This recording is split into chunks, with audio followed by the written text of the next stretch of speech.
Hi friends, कैसे हैं आप लोग। आई होप आप लोग अच्छे होंगे। मैं फिर हाजिर हूँ आप लोग के सामने एक टॉपिक लेके।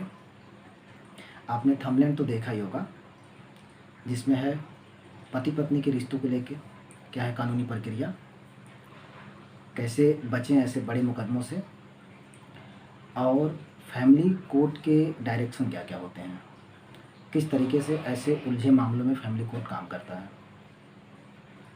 अगर हम तलाक जैसे बड़े मुद्दों की बात करते हैं, पति पत्नी के बीच बिछड़ने की बात करते हैं, एक परिवार को संयुक्त रूप से चलाने न चलाने और उनके टूटने और बिखरने की बात करते हैं, तो एक मुंशी प्रेमचंद की उपन्यास गोदान में बहुत अच्छा उन्होंने लिखा है कि बिन घरनी घर भूत का डेरा।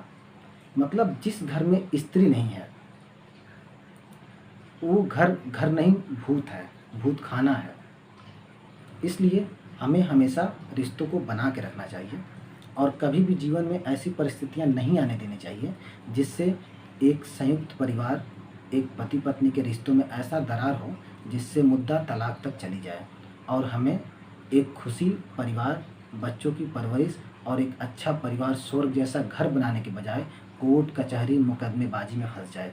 पूरी ज़िंदगी हमें मुकदमेबाजी में बीत जाए और अंत में सबको स्वर्ग में ही जाना है, सबको कर्म के अनुसार नरक में जाना है।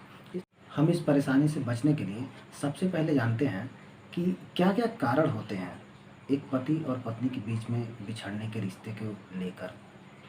कारण तो ऐसे बहुत कुछ हो सकते हैं, लेकिन मोटे तौर पे समाज में जिन कारणों को आंका जाता है, जो कारण रिपोर्ट और तमाम सर्वे के अनुसार सामने आते हैं, सामने निकल के आते हैं, उन पर हम बात करेंगे। यदि सबसे बड़े स्तर पर बात करें तो घरेलू हिंसा, औरतों के साथ उत्पीड़न, दहेज जैसी कुप्रथाएं, संवैधानिक चीज़ों को न मानना, छोटे छोटे क्राइम जैसी हरकतें करना, और एक तो देख ही रहे हैं नशा जैसी दिक्कतें, अवैध संबंध। इन सब चीज़ों पर हम सोच नहीं पाते और एक पति और एक पत्नी और एक जीवन साथी के बीच में धीरे धीरे आपसी तनाव बढ़ते जाते हैं और एक दिन ऐसा मामला सुलझ जाता है और अंतिम रूप से ऐसी स्थिति बन जाती है कि वो दोनों आपसी फैसले ले लेते हैं कि हम दोनों एक साथ नहीं रह सकते। फिर वकील के पास जाते हैं, फिर अपनी प्रोसेस के अनुसार तलाक देने की स्थिति आ जाती है, फिर वो घर बिखर जाता है। सोचिए कितनी मुश्किल से, कितनी प्यार भरी उम्मीदों से दो परिवार समेट के एक जीवन साथी को नियमित रूप से संचालित करने के लिए पूरी मेहनत और पूरी परिश्रम करती है और अंत में छोटी छोटी गलतियाँ बड़े बड़े रिश्तों को खराब कर देती हैं। तो हम जानते हैं कि ये सब दिक्कतों से जानते हैं कानूनी प्रक्रिया क्या है। सबसे पहले यदि पति और पत्नी के बीच में विवाद है तो उससे निपटने के लिए आप छोटा सा एक कंप्लेन थाने पे दें। इसलिए दें कि कभी कभी क्या होता है कि पारिवारिक मामला इतना उलझ जाता है और उस औरत पे इतनी दिक्कतें आती हैं कि पति भी नहीं समझ पाता कि वो उसी की जीवन साथी है और तरह तरह की दिक्कतें, अब सब भाषा का प्रयोग करना, टॉर्चर करना, मारपीट करना, ऐसी दिक्कतें आती हैं। तो केवल इस मामले में समझाया जा सकता है, क्योंकि आज भी सुप्रीम कोर्ट का आदेश यही है और भारतीय कानून व्यवस्था का झुकाव इसी तरफ है कि दो रिश्तों को कभी बिखरने न दिया जाए। पूरा प्रयास होता है कि समेटा जाए।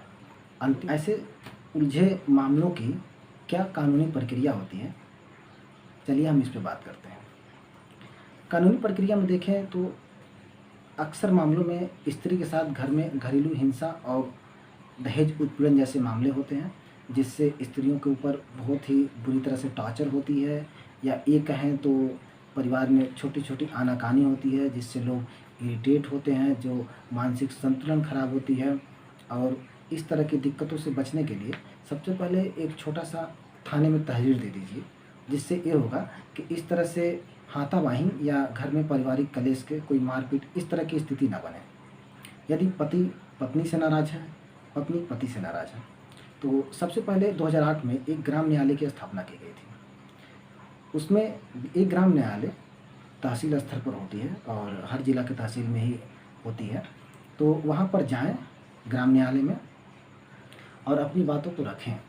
उस ग्राम न्यायालय में प्रार्थना पत्र दें और उस प्रार्थना पत्र के हिसाब से अगर यहाँ मामले को नहीं सुलझा पा रहे हैं तो आप फिर सेशन न्यायालय जाइए, लेकिन ग्राम न्यायालय में ही आप अपने मामले को सुलझा लें तो बेहतर होगा, क्योंकि सेशन न्यायालय में जाने पे आपको एक वकील की सलाह लेनी पड़ सकती है और मामला उलझते जाएगा। यदि बचने की प्रक्रिया की बात करें तो सबसे पहले यदि पत्नी की तरफ से कोई दिक्कत आती है तो पति को, या पति की तरफ से कोई दिक्कत आती है तो पत्नी को सबसे पहले जिला विधि सेवा प्राधिकरण में जाना चाहिए। वहाँ जाने के बाद सचिव को एप्लीकेशन दीजिए, सचिव एप्लीकेशन को सबमिट करते हैं और वो एप्लीकेशन सबमिट करने के बाद दोनों को लीगल नोटिस भेजते हैं। एक दिन तारीख तय होती है, उस दिन और तारीख पर दोनों लोगों को उपस्थित होना पड़ता है और सचिव के माध्यम से उस न्यायालय में दोनों को उपस्थित कराकर पूरा प्रयास किया जाता है कि समझौते के माध्यम से इनके रिश्ते बने रहें। उनके सामने कठिन कठिन बातों को रखा जाता है कि आपके बच्चों का क्या होगा, बच्चों की फ्यूचर का क्या होगा। यदि आप दोनों बिछड़ जाते हैं तो कानूनी प्रक्रिया के तहत मिलेंगे नहीं, लेकिन दिक्कत ये आएगी कि फ्यूचर में आपका विवाह होने से आपकी परिवार परेशान होगी, इनके विवाह न होने से इनकी परिवार परेशान होगी, दोनों बिछड़ के अपना ही नुकसान करेंगे। इसलिए न्यायालय पूरा प्रयास करता है कि रिश्ते बचाए जाएं। वकील साहब लोग को भी यही निर्देश दिया जाता है न्यायालय की तरफ से कि मोस्टली केस में तलाक न होने की आप प्रयास कीजिए। यदि अंतिम रूप से तलाक हो जाती है तो उसके लिए तो कोई कुछ नहीं कर सकता, बट हमारा प्रयास तलाक न होने के प्रति झुकाव होना चाहिए सबका। अब बात करते हैं कि फैमिली कोर्ट का क्या डायरेक्शन होता है।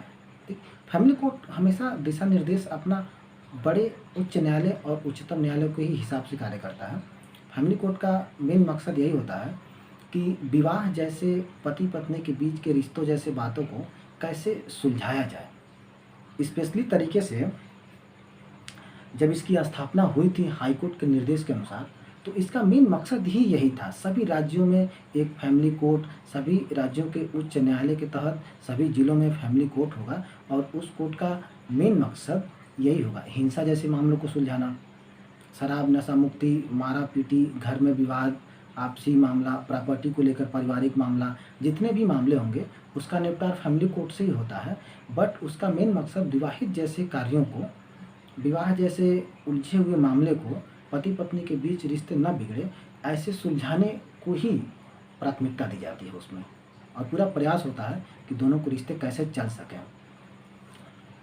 यदि हम बात करें कि फैमिली कोर्ट कार्य कैसे करता है, तो हिंदू विवाह अधिनियम 1955 के तहत इसकी स्थापना हुई और इसमें पारिवारिक न्यायालय भी इस तरह से कार्यों में लीन रहेगी और अधिकतर कार्यों को ऐसे किया जाएगा कि जिससे पारिवारिक कलेश बढ़े ना।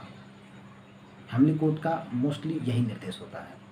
यदि फैमिली कोर्ट के डिसीजन को आप नहीं मानते हैं तो फिर आप अपने हिसाब से कोर्ट में जाएंगे, हाई कोर्ट तक जाएंगे, सुप्रीम कोर्ट तक जाएंगे, जैसे मामले होंगे उस तरह से जाएंगे।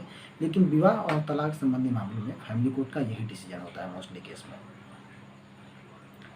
अब यदि कुल मिला जुला के बात करें कम्प्लीटली, तो हम सभी को रिश्तों में थोड़ी बहुत मैनेज तो करना ही पड़ेगा। यदि पुरुष की तरफ से कोई गलती है तो स्त्री को झुकना पड़ेगा, स्त्री की तरफ से कोई गलती है तो फिर पुरुष को झुकना पड़ेगा, क्योंकि दोनों को रिश्तों के बैलेंस बनाने के लिए एक दूसरे को सहना ही पड़ेगा, क्योंकि बिना त्यागे रिश्ते चल नहीं सकते। और कोर्ट कचहरी जैसे मामले ठीक है, अपने जगह पे है। कोर्ट कचहरी इसलिए नहीं बनाया गया है कि हम अपने पति पत्नी, अपने जीवन के साथी को लेकर ही विवाद में उलझे रहें। हम लोग प्रयास ही पूरा रहता है पूरे वकालत की पेशे में कि इस तरह के केस आए तो उनको कैसे सुलझाया जाए, क्योंकि पारिवारिक न्यायालय अधिनियम 1984 के तहत इसी बातों पर जोर दिया गया था। 1984 में जब यह अधिनियम बना तो इन्हीं बातों पर जोर दिया गया था कि विवाह जैसी तमाम प्रक्रिया जैसी भारत में उभर कर आ रही हैं, इन चीज़ों से निपटा कैसे जाए। और आज भी सरकार प्रयास यही कर रही है।